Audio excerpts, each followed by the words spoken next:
اور اس میں مزید کوئی تاخیر نہیں ہوگی۔ ٹھیک ہے عقیل، ساتھ رہے گا۔ پیما عالمگیر نے ہمیں جوائن کیا ہے۔ سر بہت شکریہ آپ کے وقت کا۔ الیکشن کمیشن نے 15 جنوری کو کراچی میں بلدیاتی انتخابات کا فیصلہ سنا دیا ہے، کیا کہتے ہیں آپ اس فیصلے پر؟ میرا خیال ہے کہ یہ تیسری چوتھی تاریخ ہے جو یہ دے رہے ہیں، اور اس وقت جتنی سیاسی جماعتوں کے جو کینڈیڈیٹس تھے جو دلچسپی رکھتے تھے الیکشن کے پروسیس میں، وہ سب ابھی مایوس ہیں اور ان کی کسی تاریخ پہ ان کا اعتبار نہیں رہا۔ اور وہ یعنی میرے حلقے میں کینڈیڈیٹس موجود ہیں، وہ کیمپین کے لیے تیار نہیں ہوتے، کہتے ہیں کہ پتہ نہیں ہم کیمپین کریں، اخراجات کریں، خرچہ کریں، محنت کریں، اور پھر 3 دن پہلے یہ دوبارہ تاریخ چینج کر دیں۔ تو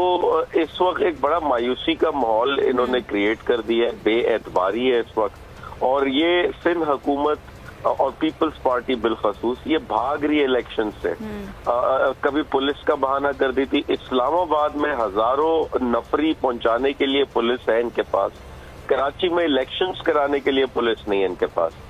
عمران خان کے بلدیات ضمنی انتخابات تو کروا دیتے ہیں یہ جو ان کا ایک مقاصد کے تحت کرائے جاتے پورے ملک میں، لیکن بلدیاتی الیکشن میں جہاں ان کو شکست نظر آتی، ان کو پورے کراچی میں ان کو اپنا پتہ صاف نظر آتا، تو وہاں ان کے یہ والے مسائل کھڑے ہو جاتے، کبھی وہ سیلاب کا بہانہ کرتے، کبھی جو ہے وہ لا اینڈ آرڈر کا بہانہ کرتے، اور اسلام آباد کی حفاظت کے لیے پولیس بھجوا دیتے۔ تو مقصد صرف یہ ہے کہ یہ سیریس نہیں، اور یہ تو کورٹ کے پریشر میں، کورٹ کے انفلوئنس پہ یہ ان کی مجبوری تھی تاریخ دینا، لیکن ایک بے اعتباری ہے،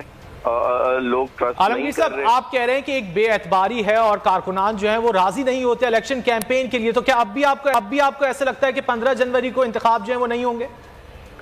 دیکھیں، انہوں نے اپنا کریڈیبلٹی خراب کر دی ہے، 3-4 تاریخیں دے کے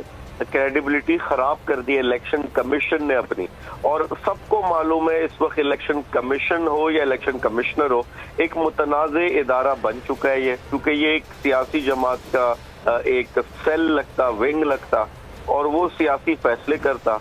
تو اس میں کورٹ کو اپنی ایک ریٹ قائم کرنی ہوگی اعلیٰ عدلیہ کو، اور وہ انٹروین کرے، میک شور کرے کہ اس تاریخ پہ عمل ہو۔ سر اگر اس تاریخ پر الیکشن ہو جاتے ہیں ایسی ساری سچویشن میں، تو آپ کیا سمجھتے ہیں فیصلے کے حوالے سے کہ کتنے ٹرانسپیرنٹ الیکشن ہوں گے؟ اور لا اینڈ آرڈر کی سچویشن تو کراچی کی سب کے سامنے ہے، کیا اس ساری سچویشن میں آپ کو لگتا ہے کہ یہ مانے جائیں گے اس انتخابات کے جو فیصلے ہوں گے آگے؟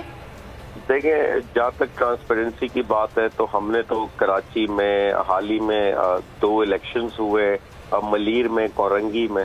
اور وہاں جو صورتحال دیکھی ہم نے بڑی مایوس کن تھی، کھلے ہوئی، اور یہ میں نہیں کہہ رہا، ویڈیو شواہد موجود ہیں اس کے، منظر عام پر آئے، دنیا نے دیکھا، میڈیا نے رپورٹ کیا، تو اس پہ تو ایک سوال۔ ٹھیک ہے عالمگیر صاحب، اب دیکھنا یہ ہے کہ الیکشن کمیشن نے جو فیصلہ دیا ہے 15 جنوری کا، اب اس میں بلدیاتی انتخابات ہوتے ہیں یا نہیں ہوتے، جس طرح آپ کہہ رہے ہیں کہ کوئی پہلی بار یہ تاریخ نہیں دی گئی۔ نثار کھوڑو صاحب پاکستان پیپلز پارٹی سے ہمارے ساتھ موجود ہیں، ان سے بھی بات کر لیتے ہیں۔ سر یہ کہیے گا نثار کھوڑو صاحب